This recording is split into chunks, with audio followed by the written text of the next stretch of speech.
असल्यामुळे मला कसं बसावं लागतंय ते बघा तुम्ही. एवढी जागा ठेवून येणं बसायला लागते असं इकडं वरच्या साईडला, त्याच्यामुळे केवढा रस्ता हे खांदलाय बघा तुम्ही इकडचा. तर मंडळी हा असा पंक्चर निघलाय, इथं निघलाय कुठेतरी एवढ्या भागात गर्दी. तर मित्रांनो आत्ताच आपल्याला बसल्या बसल्या एक नवीन सबस्क्रायबर भेटलाय. कसं आहे मंडळी, आजच्या कडकत्या धडकत्या फडकत्या ब्लॉग मध्ये तुमचं दणदणीत स्वागत. तर माझं नाव आहे संकेत जाधव आणि आता तुम्ही बघताय मिस्टर संकेत जाधव ब्लॉग. तर आता माझ्या शेजारी आजी बसली, तिला आत्ताच विचारले ब्लॉग बनवू का, ती म्हणजे बनव बापा, जसं काय विषय नाही. काय म्हणलीस? बनवत असतो सारखं म्हणजे. ती पण मला म्हणते चांगलं करतोय बनवत जा. बोल की काय बोलत सांग मला, काय बोलायला येतं, काय तू काम करतोय, असू द्या. कुठे गेला होता, काय चालला, पाऊस येतोय, पावसात भिजू नको जास्त. आजी मला म्हणते पावसात जास्त भिजू नकोस. तर ती का अशी म्हणते, तर तिला मी म्हणले माझ्या ब्लॉग मध्ये बोलत जा, आणि ती आता बोलती तर अशी बोलते ती. मग कसं बोलू सांग आता, काय म्हणून आपली बरोबर बोलतीस मी कुठं म्हणले काय. बाकी मंडळी आता वाईमध्ये लागलाय रेड अलर्ट, त्याच्यामुळे पावसाचं वातावरण आहे. आत्ता थोडासा कुठं पाऊस कमी झालाय, नाही तर सकाळपासून बाधा बाधा पडतोय. तर मंडळी आता मी चाललोय जरा बाहेर, कारण की गाडीचं आहे ना पुढचं चाक झाले परत पंक्चर. हे बघा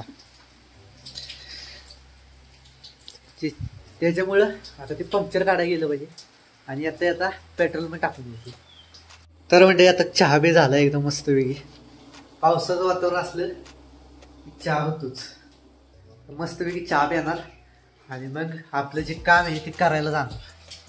तर म्हणजे आता चहा बी पिऊन झालाय, आता आपण जाऊ थेट गाडीचं पंक्चर काढायला, आणि येताना पेट्रोल पण भरून. आता पाऊस येतोय त्याच्यामुळे मी घातला रेनकोट, त्यामुळे आता टेन्शनच नाही पाऊस किती पण पडू द्या. चला आता निघूया डायरेक्ट आपण. तर म्हणजे आता गाडीचं चाक पंक्चर असल्यामुळे मला कसं बसावं लागतंय ते बघा तुम्ही. एवढी जागा ठेवून येणं बसायला लागते असं, मागं एकदम सर्दी पार्क. आता कशी बसून गाडी चालवायला लागते. चला आता पटकन जाऊ पंक्चर वेंचर काढू, म्हणजे टेन्शन नाही काय. तर म्हणजे आमच्या इथे चालले आता कन्स्ट्रक्शनचं काम रस्त्यावर इकडं वरच्या साईडला, त्याच्यामुळे केवढा रस्ता हे खांदलाय बघा तुम्ही. इकडचा रस्ता आता अजून बनवायचा आहे, कारण की आता कॉन्क्रीट रस्ता होतोय आमच्या इथे, एकदम स्पेशल रस्ता हायवेच होणार आहे आमच्या इथे. पलीकडच्या रस्त्याची अवस्था बघा काय झाली.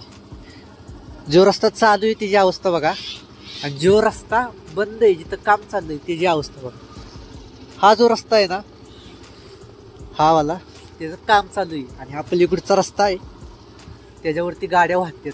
म्हणजे बघा तुम्ही कसला रस्ता आहे. तर आता आपण आलोय तिथं जायचंय आपल्याला पंक्चर काढायला. आलोय आता लगेच जाऊ. आता आपण पोचलो इथं वरती, पंक्चर काढायचं सुरूच आहे. बाकी काय विषय नाही, मागच पेट्रोल पंप आहे, लगेच पेट्रोल भरायचं घरी. तर मंडळी हा असा पंक्चर निघलाय, इथं निघलाय कुठेतरी एवढ्या भागात. तेवढा काढला की आपलं एकदम ओके मध्ये काम होतं, मग आपण वायला जाणार आहे. बाकी म्हणजे पाऊस असल्यामुळे वातावरण सगळं ढगाळ झाले, सगळीकडे आभाळ आले, आणि त्याच्यामुळे वातावरणात काही एवढी मजा नाही. आता जोपर्यंत आपलं पंक्चर काढून होतंय तोपर्यंत चॅनलला सबस्क्राईब करून घ्या.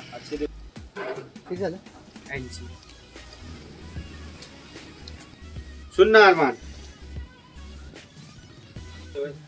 हा ठीक, सबस्क्राईब कर दे. तर मित्रांनो आत्ताच आपल्याला बसल्या बसल्या एक नवीन सबस्क्रायबर भेटलाय.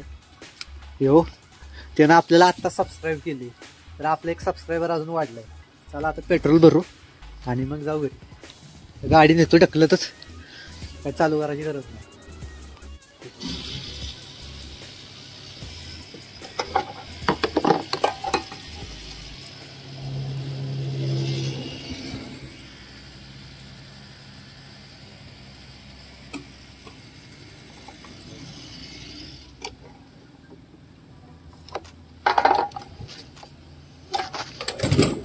म्हणजे आपलं सगळं काम करून झाले. आता पाऊस सुरू झालाय परत बारीक बारीक. आता रेनकोट नीट घालतो आणि मग घरी जाऊ आपण.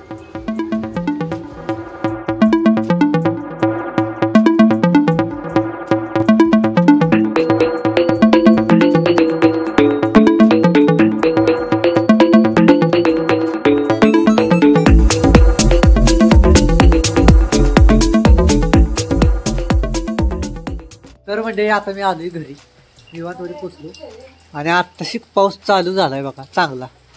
माझं नशीब चांगलं की मी पावसाच्या आत घरी आलो. बाकी तुम्हाला आत्ताचा ब्लॉग कसा वाटला ते कमेंटमध्ये सांगा. आणि आजचा ब्लॉग मी इथंच थांबवतो.